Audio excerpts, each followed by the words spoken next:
Good morning, everyone. It is Friday at 8 a.m. Not my normal time again to be on here. I still have my coffee, and we're joining for a live quick interview with the one and only Emily Schultz. So she's going to be joining us. I'm just kind of looking here to there she is. So Emily is joining, and good morning, hola, from our colleagues in Mexico. Good morning, Lily. And I'm hopping Emily on here in just a minute. And great to see you all here this morning, or maybe you're on the East Coast like Emily. Yay! Hi. Oh Hello, my hello. gosh, you're like in transit. You're in New York City this morning? Yes. Or, yeah. Yeah, as of like 4 a.m. this morning. So travel was interesting, but we're here. We're here. Oh my gosh. We're gonna make this brief so you can like enjoy your fiance's family and enjoy New York City and all of that stuff. But I'm also just so thankful that you Yeah. squeezed this in. But you shared something yesterday, and it was just like I was like tearing up. I know you said everybody was crying. So I really wanted you to share the story too, because I thought there was so much that I learned from like all the brainstorming that was happening. So I'll set it up. Emily brought a case to one of our live happy hours where we share cases and brainstorm. And this was a tough case Yep. that on telehealth, right? Because you're the queen of telehealth. And and it was tough, and everybody was brainstorming. So tell us a little bit about the case and kind of what happened. Yeah. So I have had the opportunity to work with this amazing man. He has Parkinson's disease, and we started to work together via telehealth. And we've been working on a lot of different things. He came in with some goals to improve his balance, his flexibility, his posture, and pain.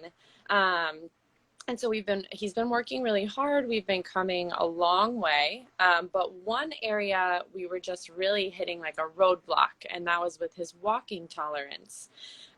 Which, in physical therapy, we want to promote wellness, and walking is a big choice for people, especially in Florida. Like the weather's nice, and, we want people to get outside and walk.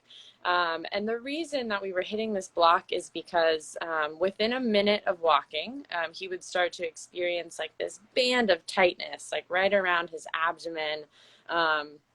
It seemed like diaphragm level, like right below the ribs. And it would always come on very consistently within a minute of walking, sometimes seconds, sometimes a little closer to a minute. And if he tried to keep pushing through it, it would just continue to get worse. And so he could not get back to, going on walks with his wife.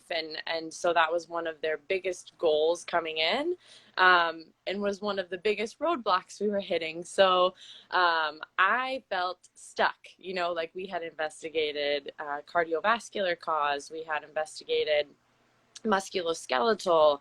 And it was so interesting because, like I presented to the group, we could do intensive exercise. Like we could do interval training, we could do boxing. He could do so many hard things where the intensity was up and he would not feel these symptoms. But if we started to walk, they were there. They were there always, 100% of the time.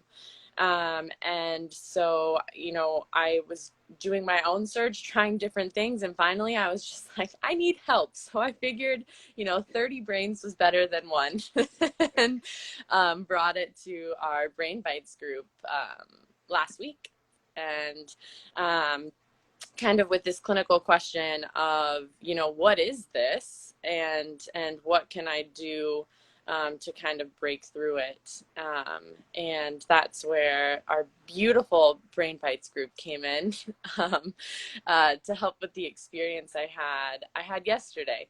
And, our group, as we were meeting together, everybody had, incredible ideas, different ideas for what might be causing it. And I think, as a group, we all landed that this seemed like a task-specific dystonia. It seemed to kind of fit with some of his other characteristics and symptoms he was showing.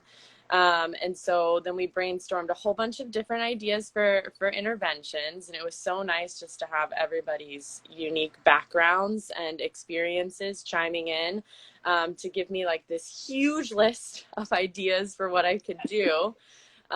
And so after that session, and especially yesterday morning, I had the opportunity to kind of sit down and synthesize that information and figure out, what could work within the telehealth environment, with tools that, they had, and what I thought would be best to kind of gear up for our session yesterday, where there were all the tears. So that's, why we're here today. And, from being able to barely walk a minute consistently, yesterday in our telehealth session, he walked for 45 minutes. 45 minutes without any pain, no tightness, nothing. And we were all mind blown, myself, his wife, him, and it was just like a walking party. I mean, we were like, why work on anything else? Like, we haven't, he hasn't been able to walk in years. And we were playing around with some different sensory tricks and different sensory strategies that the group had problem solved, and really landed on 3 strategies where he could walk consistently, for 10 plus minutes until I would stop him to switch to a different one. So it was incredible. And, we got to leave with this toolbox of ways that he can walk. And I mean, just sitting there on the telehealth, and, you get emotional because he's literally like laughing and yelling in his house, like, I'm walking. And it was just, my whole heart. So that's why, I reached out to you and to the group, because those are the moments where, you connect with your why, and it does make you emotional. So that's why we're here today, crying again. Oh, but yeah, it was amazing. You just get to see like this door of hope, like it kicked open, and he felt limitless, and that's really what all of this is about, and what Brain Bites can bring to what we already love. So yeah.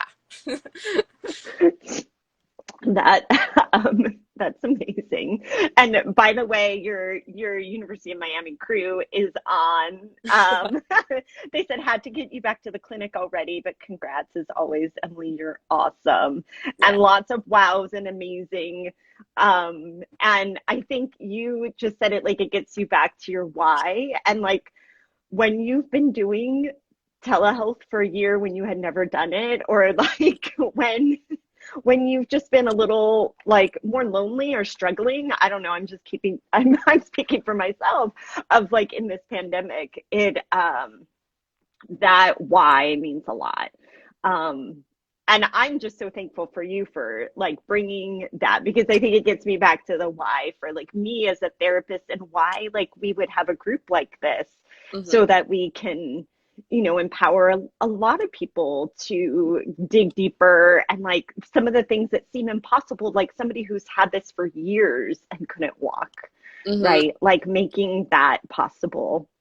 And you did. I mean, we were there brainstorming, but you did it. You really, really did it. And I think you should take all the credit. No, but I feel like, when I reflect on it too, like, especially with this case, and I think even the topic of dystonia, before joining our group last year, I had never worked with somebody who had dystonia, or I did and I never recognized it. And so I feel like I would not have had the confidence or the tools to hypothesize that may have been what was going on. to understand like why the group was having the ideas that they were having, you know, and why we would try some of these sensory tricks that we did.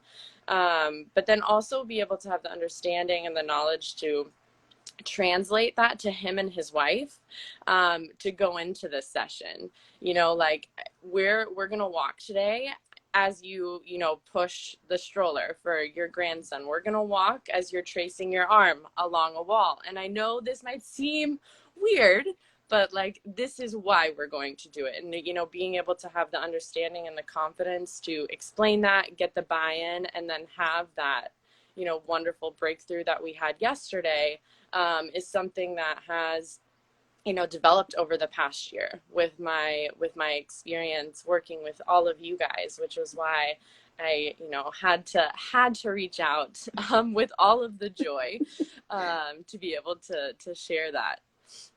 That's awesome. Well, I'm so thankful that you did, because I also think like your joy, your win, it inspires us. It inspired me. Like I'm just like, oh, I want to do all those things and try all those things too. So, and it inspired many others, which, you know, thank you. We've had many people join us already this morning. And there's Justine Yeah. in the midst of her 11 o'clock session this morning.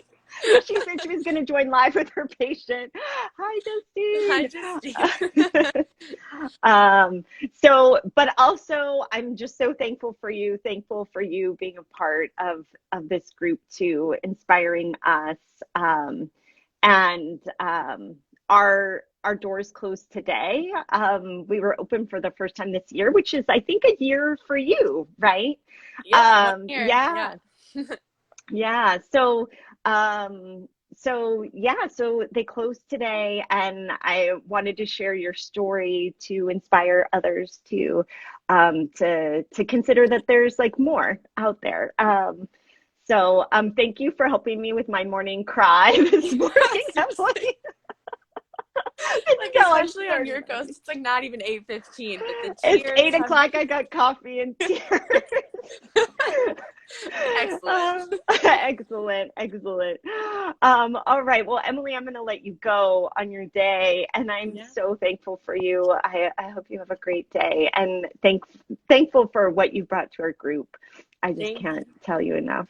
Thank you, and thank you for all you have done for me, for my patients, and the hundreds, maybe probably thousands of others that have been reached through, our group. So I hope you have a wonderful Friday, and if anybody's listening who's on the fence about, you know, joining this group, I really encourage you to take that leap like I did a year ago, because like I said,